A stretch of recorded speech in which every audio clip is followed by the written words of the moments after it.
লরির চাকায় চাপা পড়ে ঘটনাস্থলে মৃত্যু হলো ঝাড়খণ্ড রাজ্যের এক বাইক আরোহীর। ঘটনায় গুরুতর জখম বাইকে থাকা অপর এক যুবক।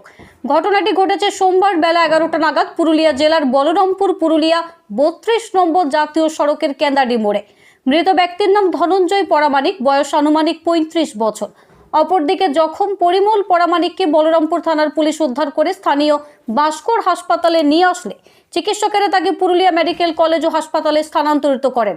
ঘাতক লরিটিকে আটক করেছে বলরামপুর থানার পুলিশ। আর দেখার মতো কিছুই নাই, একেবারে নাড়ি ভুঁড়ি বার করে দিয়েছে সব। কিভাবে মানে ঘটনা কি বুঝছেন, কিভাবে হয়েছে মানে বুঝতে পারছেন? ওই ওভারটেক করেছে না, ওই ওইদিকে ক্রস দিকে লাইসেছে। কিসের সঙ্গে কিসের হয়েছে? টেলারের সাথে বাইক। বাইকে কজন ছিল? বাইকটা দুজন, তো চালাচ্ছিল, তাকে সে কি পিষ্ট হয়ে গেল? সেই পুরা বেস্ট হয়ে গেছে।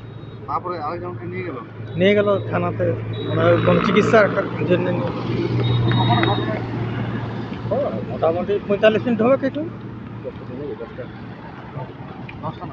এটা কল্যাণী বাস নাকি দাঁড়াইছিল সেই সময়টাতে। কোন জায়গায়? কেন্দাডি। আপনার নাম কি? তপন কুমার কৈবর্ত। এখানে কেন্দাডি।